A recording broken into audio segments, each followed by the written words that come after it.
చేపట్టిన ఓటర్ అధికార్ యాత్ర పాల్గొన్న తెలంగాణ సీఎం రేవంత్ రెడ్డి పలువురు మంత్రులు.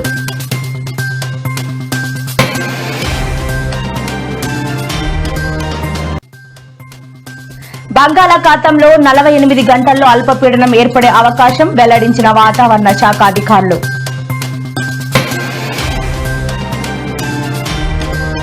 బండి సంజయ్ సంచలన సవాల్, కాంగ్రెస్ మళ్లీ పవర్లోకి వస్తే రాజకీయ సన్యాసం చేస్తా అంటూ వెల్లడి.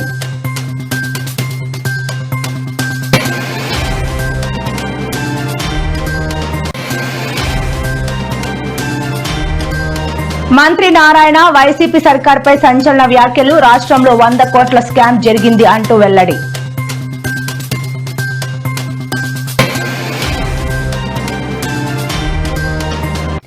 ఏపీ రాష్ట్ర వ్యాప్తంగా కలెక్టరేట్ల వద్ద దివ్యాంగులు నిరసన, మానవత్వం లేదా ఏమిటి ఈ కక్ష అంటూ దివ్యాంగుల ఆవేదన.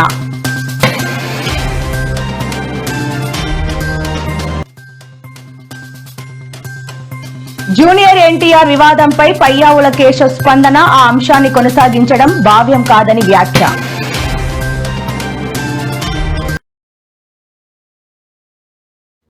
ప్రతిపక్షాలపై ముఖ్యమంత్రి రేవంత్ రెడ్డి తీవ్ర స్థాయిలో విరుచుకుపడ్డారు. తెలంగాణలో ఏనుగులు, సింహాలు లేవని, ఫామ్ హౌస్లలో మానవ రూపంలో మృగాలు ఉన్నాయని, వాటిని పట్టుకుని బంధించాల్సిన అవసరం ఉందని సంచలన వ్యాఖ్యలు చేశారు. కొందరు ఏఐ టెక్నాలజీతో సెంట్రల్ యూనివర్సిటీలో సింహాలు, ఏనుగులు ఉన్నట్లు తప్పుడు వీడియోలు సృష్టించి వాటిని ప్రభుత్వం చంపుతున్నట్లు దుష్ప్రచారం చేస్తున్నారని ఆయన మండిపడ్డారు. ప్రొఫెసర్ కోదండరాంకు మళ్లీ ఎమ్మెల్సీ పదవి ఇచ్చి తీరుతామని సీఎం స్పష్టం చేశారు. తమ ప్రభుత్వం కోదండరాంను ఎమ్మెల్సీని చేస్తే కొందరు పెద్ద లాయర్లను పెట్టి కోర్టులో కేసు వేసి అడ్డుకున్నారు.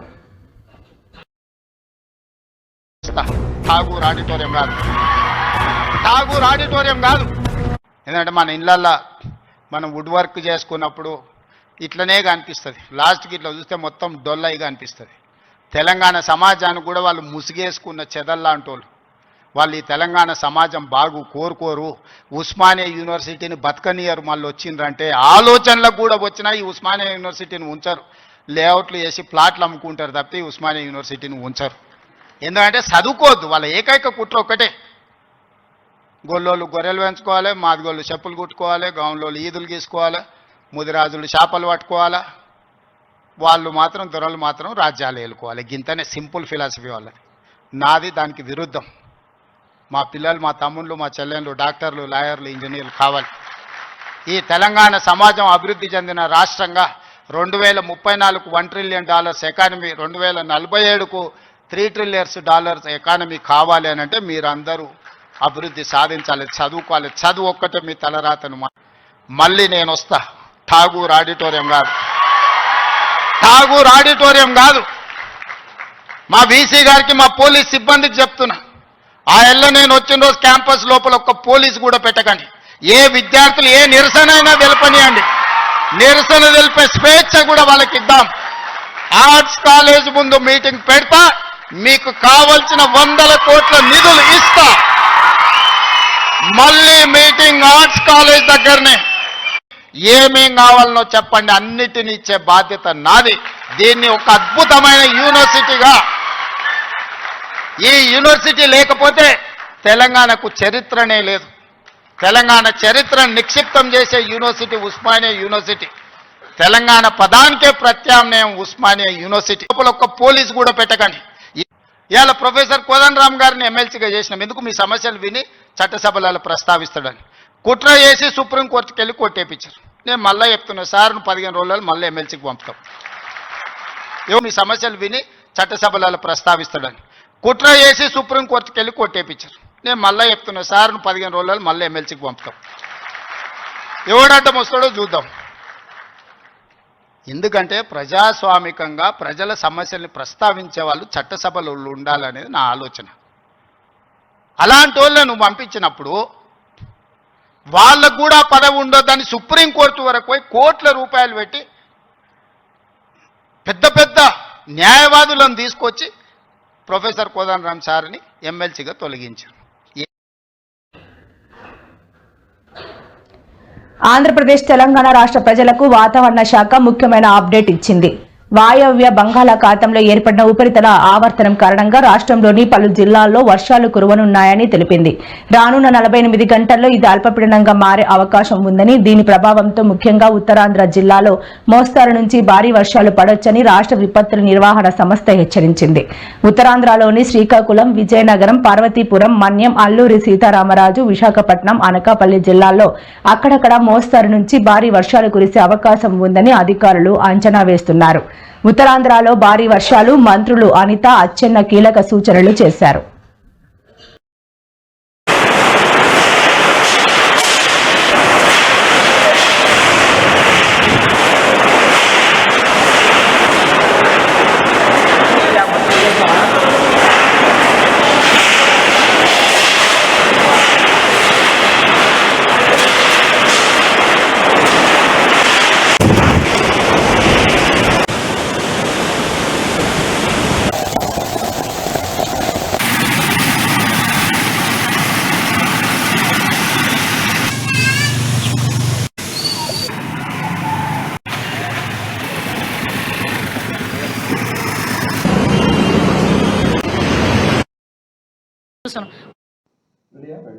కంటిన్యూ అవుతున్నాయి. వీటి కారణం చేత తీరవెంబడి ఉన్నటువంటి కంప్లీట్ ఆంధ్ర తీరవెంబడి ఉన్నటువంటి మత్స్యకారులందరూ కూడా వేటకు వెళ్ళొద్దని చెప్తున్నాం. నెక్స్ట్ లాస్ట్ 24 అవర్స్ వరకు కూడా చూసినా కూడా ఒక మస్తు వర్షాలు అక్కడక్కడ మన కోస్తా జిల్లాలో నమోదవడం జరిగింది. 1 to 3 సెంటీమీటర్స్ వరకు మ్యాక్సిమం రైన్ఫాల్ రికార్డ్ అయింది లాస్ట్ 24 అవర్స్లో. ఇది మా ప్రస్తుతం అనుకున్నటువంటి వెదర్ అప్డేట్ బాగా మాత్రమే కనిపిస్తుంది. అవి కూడా మన ఆంధ్ర తీరం నుంచి క్రమేపీ మూవింగ్ వెస్ట్వర్డ్. నిన్నైతే ఛత్తీస్గఢ్ చూసాం, క్రమేపీ విదర్భ, నెక్స్ట్ మధ్య మహారాష్ట్ర అటువైపు వెళ్ళాలి. దాని ప్రభావం క్రమేపీ మనకి దాని వల్ల వచ్చేటువంటి వర్ష ప్రభావం క్రమేపీ తగ్గిపోతూ వస్తుంది.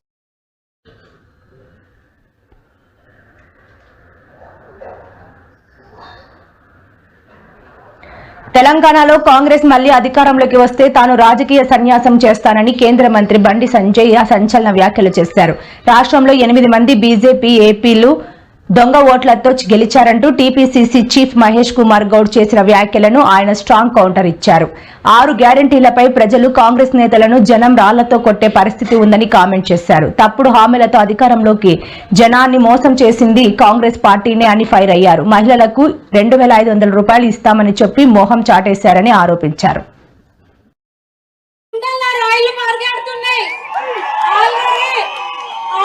లోకల్ బాడీ ఎలక్షన్ లో డిపాజిట్లు కూడా రావన్నది వాళ్ళకి అర్థమైతుంది. అప్పుడు అసెంబ్లీ ఎన్నికల ముందు ఒక్కొక్క కాంగ్రెస్ కార్యకర్త ఒక సైనికుడై పోరాడిండ్రు, మీరందరూ కొట్లాడిండ్రు కాబట్టి ఈ రోజు మేము గెలిచిన ఎమ్మెల్యేల లెక్క. మిస్టర్ బండి సంజయ్ దేశ్ముఖ్, ఎక్కడ బీసీ అయ్యా నువ్వు? ఇలా ఒక్క మాటన మాట్లాడుతున్నావు బీసీల గురించి? రేవంత్ రెడ్డి మొనగాడు 42% రిజర్వేషన్ ఇచ్చింది. రోహింగ్యాలు ఎప్పుడొచ్చారు దేశంలోకి? 2014 కన్నా ముందు ఇతర దేశాల నుంచి వచ్చిరు. ఇవాళ కాంగ్రెస్ పార్టీ ప్రభుత్వం అధికారంలో ఉంది.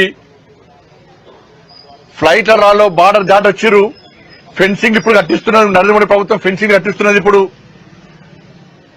సరిహద్దు రాష్ట్రాల్లో భద్రత పెంచినాము, ఫెన్సింగ్ స్టార్ట్ చేసినాము. కాంగ్రెస్ పార్టీ హయాంలో ఇతర దేశాల నుంచి రోహింగ్యాలకి వచ్చిర్రు.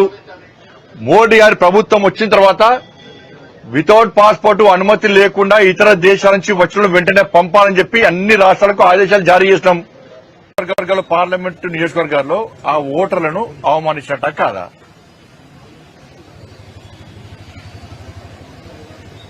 ఒక్కొక్క ఇంట్లో 10 ఓట్లు నేనేమంటున్నా సరే, రేవంత్ రెడ్డి గారు స్పందించాలి. అసెంబ్లీ రద్దు చేయాలి, ఎన్నికల కమిషన్ లెటర్ రాయింది, రాసి మొత్తం పూర్తిగా ఒక్కొక్క ఇంట్లో డబుల్ ఓట్లుండి అన్ని తీసేయమని చెప్పి లెటర్ అయింది. దాని తర్వాత మళ్ళీ ఎలక్షన్స్ పెట్టుర్రి.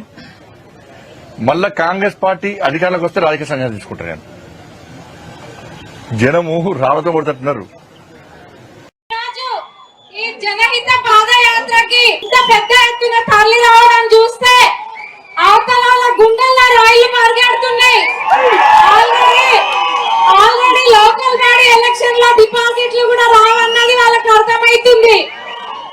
అప్పుడు అసెంబ్లీ ఎన్నికల ముందు ఒక్కొక్క కాంగ్రెస్ కార్యకర్త ఒక సైనికుడై పోరాడిండ్రు, మీరందరూ కొట్లాడిండ్రు కాబట్టి ఈరోజు మేము గెలిచిన ఎమ్మెల్యేల లెక్క.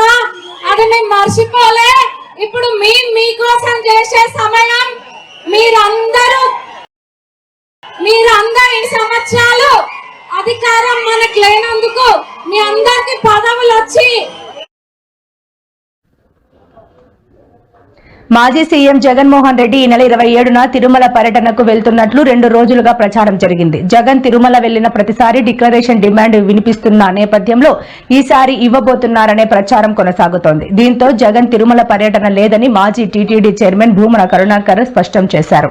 జగన్ తిరుమల వెళ్తున్నట్లు కొందరు దుష్ప్రచారం చేస్తున్నారని, అది నిజం కాదని తెలిపారు. చంద్రబాబు పాలనలో కంటే జగన్ వైఎస్ హయాంలోనే హిందూ ధర్మ పరిరక్షణ జరిగిందని తెలిపారు. శ్రీనివాస దివ్య అనుగ్రహ హోమం వైసీపీ హోమంలోనే ప్రారంభమైందని వైసీపీ నేత భూమన కరుణాకర్ రెడ్డి వెల్లడించారు.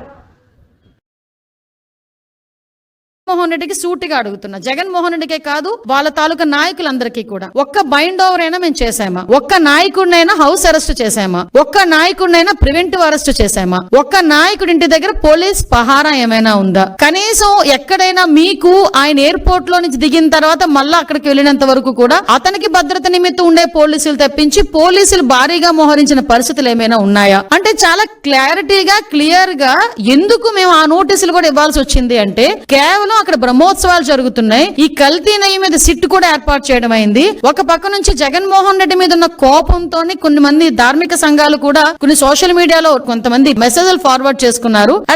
అందరికీ నమస్తే. నేను మీ కీర్తన, జనసేన పార్టీ రాష్ట్ర అధికార ప్రతినిధి.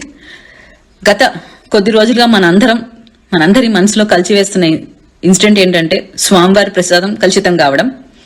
దీనికి అప్పట్లో ఎవరైతే పదవుల్లో ఉన్నారో వాళ్ళు ఇచ్చిన టెండర్ల పుణ్యమాన ఈ కల్తీ అయిన నెయ్యి స్వామివారి ప్రసాదాల్లో కలవడం, దానికి కారకులైన వారు ఇప్పటికి కూడా ఆ తప్పును తెలుసుకోకుండా ఇంకా నిస్సిగ్గుగా వాళ్ళు సమర్థించుకునే ప్రయత్నం చేస్తూ ప్రభుత్వం పైన దుమ్మెత్తి పోస్తూ మాట్లాడుతుంది.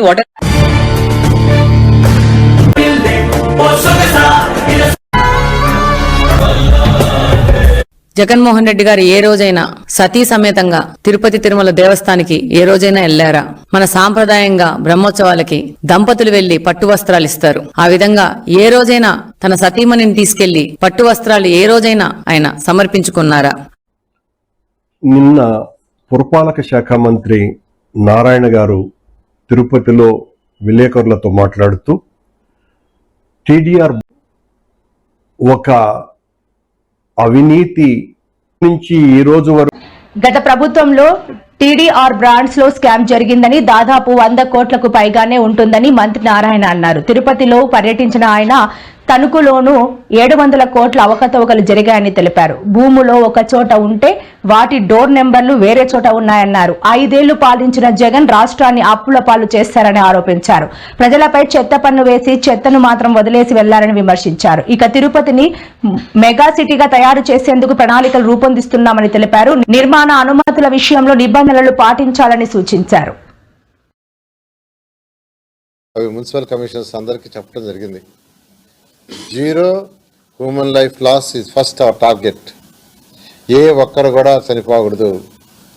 తర్వాత లో లయింగ్ ఉండే వాళ్ళని షిఫ్ట్ చేసి వాళ్ళు ఇబ్బంది పడకుండా ఫుడ్ కావచ్చు, వాటర్ కావచ్చు, తర్వాత టైర్ కూడా సప్లై చేయడానికి ఏర్పాటు కూడా చేసుకోమన్నాం.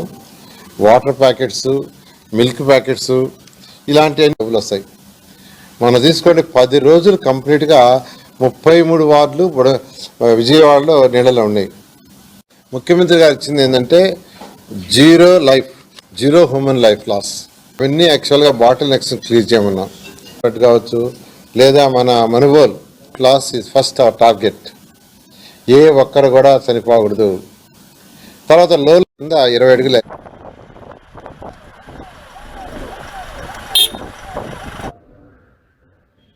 కోదండరాంపై సీఎం రేవంత్ రెడ్డి మొసలి కన్నీరు కారుస్తున్నారని బీఆర్ఎస్ ఎమ్మెల్సీ దాసోజు శ్రావణ్ కుమార్ అన్నారు. సోమవారం ఆయన తెలంగాణ భవన్ లో మీడియాతో మాట్లాడారు.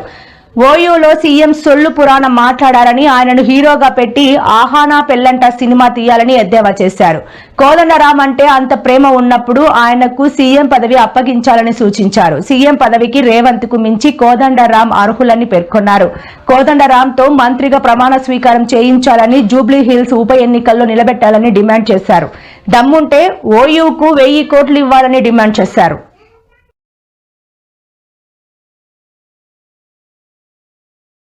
ఒకసారి ఒక వ్యక్తి వైస్ ఛాన్సలర్ అయితే there is a respect for them. వాళ్ళకు స్టేట్ క్యాబినెట్ మంత్రి కంటే కూడా ఎక్కువ గౌరవం ఉంటుంది. ఉపకులపతి, హానరబుల్ వైస్ ఛాన్సలర్ అంటారు. మీరు మొత్తం ప్రసంగం వినండి మీరు దయచేసి. అంటే రేవంత్ రెడ్డి గారి ఫ్యూడలిజం ఏంది, రేవంత్ రెడ్డి గారి భూస్వామ్య మనస్తత్వం ఏంది, ఆధిపత్య మనస్తత్వం ఏంది అనేటువంటిది the way he was addressing the vice chancellor. నేను కుమార్ను వైస్ ఛాన్సలర్ చేసిన అంటాడు. కుమార్ ఏమైనా మీ ఊర్లో పాలేరా? ఇది స్కాలర్, ఇది గ్రేట్ స్కాలర్. కుమార్ని అది చేసిన ఇదేం భాష అండి? ఇది ఫ్యూడల్ లాంగ్వేజ్, ఇది భూస్వామ్య లాంగ్వేజ్, ఇది దొరల లాంగ్వేజ్, ఇది this is not a democratic language. ఇది ఆయన గిరిజన బిడ్డ కావచ్చు, but is a vice chancellor.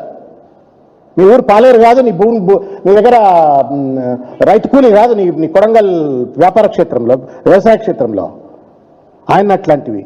Kodandaram గారిని అడ్డుకోలే, బీఆర్ఎస్ పార్టీ కోదండరాంని అడ్డుకోలే, దాసోజు శ్రవణ్ కుర్ర సత్యనారాయణ కోదండరాం గారిని అడ్డుకోలే. మా గొంతు కోయడానికి రేవంత్ రెడ్డి గారు కోదండరాంని అడ్డం పెట్టిండు.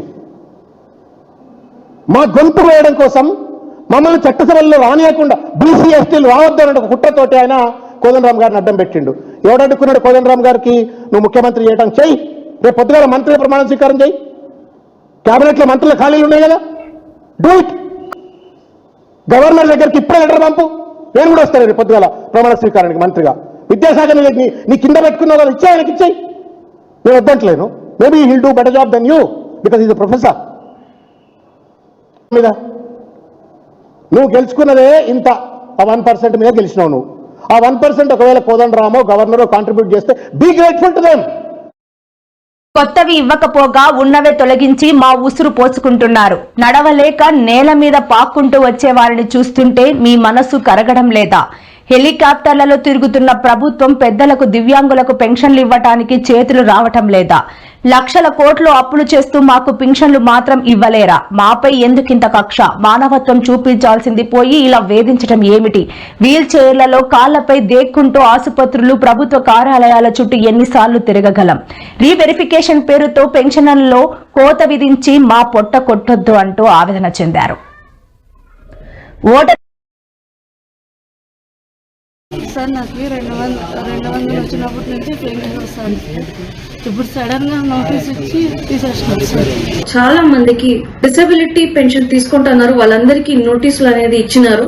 ఏమవుతా ఉంది అంటే, ఎటువంటి సందర్భం ఏర్పడింది అంటే, దీనికి ముందు వాళ్ళకి డిసెబిలిటీ సర్టిఫికేట్ ఉన్నప్పటికీ రీఅసెస్మెంట్ చేయకూడదు అని దాంట్లో ఉన్నప్పటికీ కూడా ఈ రోజు కూటమి ప్రభుత్వం వాళ్ళకి నోటీసులు అనేది అందజేసి రీఅసెస్మెంట్ తేదీ మరియు ఎక్కడ పోవాలి అనేది ఆ నోటీస్ లో ఇచ్చి, అయినప్పటికీ వాళ్ళకి 40% తక్కువ ఉందని వాళ్ళే రుజువు చేస్తూ ఈ రోజు వాళ్ళందరికీ పెన్షన్ అనేది పీకేస్తా ఉన్నారు.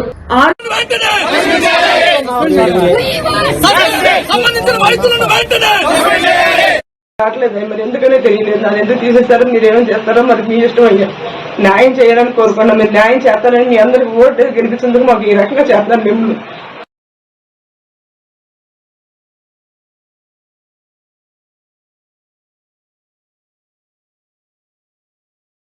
మాది కోడూరు మండలం అండి, కోడూరు గ్రామం 8వ వార్డు, గోపిత నాగమణి అండి నా పేరు.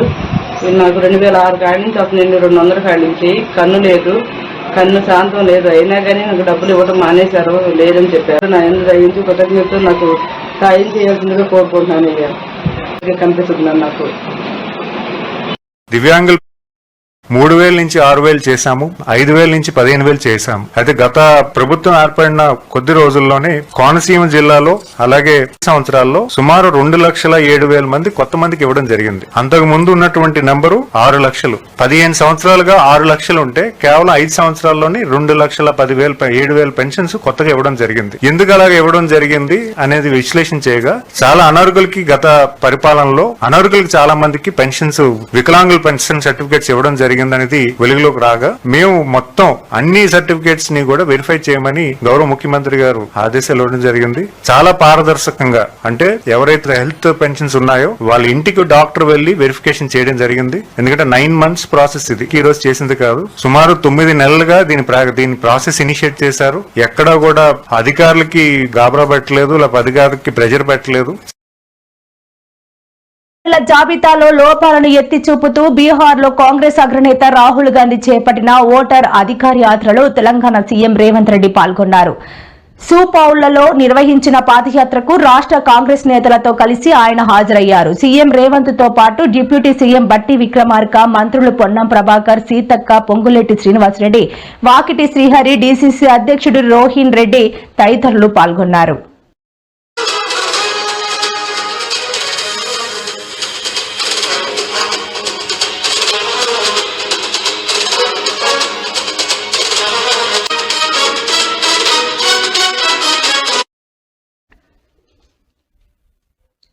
అరుణాచల్ ప్రదేశ్ లో కొండ చర్యలు విరిగిపడి 2 వాహనాలు ధ్వంసమయ్యాయి. బండరాయి ఒకటి కొండపై నుంచి దొర్లుకుంటూ రావటం గమనించిన వాహనదారులు అప్రమత్తం కావడంతో ప్రాణ నష్టం తప్పింది. పశ్చిమ కామెంగ్ జిల్లా సప్పర్ క్యాంప్ ప్రాంతంలో సోమవారం మధ్యాహ్నం ఈ ఘటన చోటు చేసుకుంది. కాగా కొండపై నుంచి రాళ్లు పడుతున్న వీడియో ప్రస్తుతం సోషల్ మీడియాలో వైరల్ గా మారింది. రాళ్లను గమనించిన వాహనదారులు వేగంగా వెనక్కి రావడం, తోటి ప్రయాణికులను హెచ్చరించడం వీడియోలో కనిపిస్తోంది. ప్రాణ భయంతో కొందరు ప్రయాణికులు వాహనాల నుంచి దిగి వెనక్కి పరుగులు తీశారు.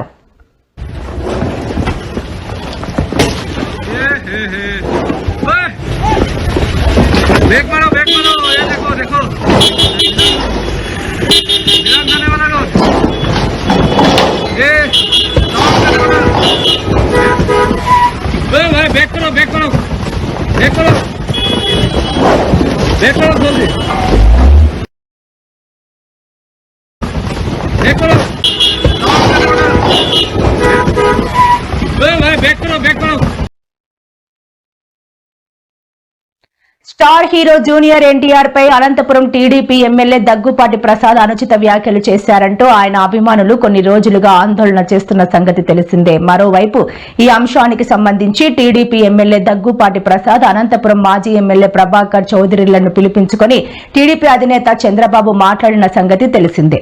ఈ అంశంపై ఏపీ ఆర్థిక మంత్రి పయ్యావుల స్పందించారు. జూనియర్ ఎన్టీఆర్ గురించి తాను ఎక్కడా ఏమీ అనలేదని ఎమ్మెల్యే ప్రసాద్ చెప్పిన తర్వాత కూడా ఈ అంశంపై వివాదాన్ని కొనసాగించడం భావ్యం కాదని అన్నారు.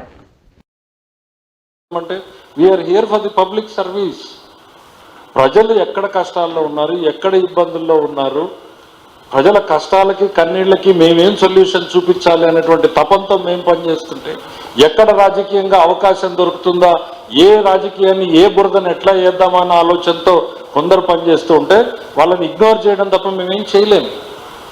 ప్రైవేటు ఎక్కడో అసలు నేను అనలేదు అని అన్నటువంటి వ్యక్తి మాట్లాడిన తర్వాత దాన్ని ఇంకా వివాదం చేయాలి, వివాదం నుంచి లబ్ధి పొందాలి, వివాదం చేయాలి, లబ్ధి పొందాలి.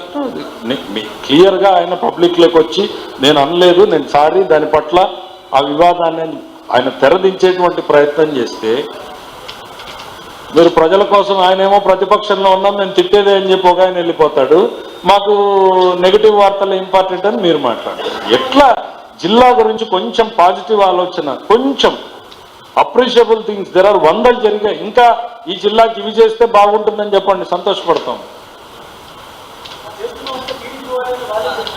Okay, next.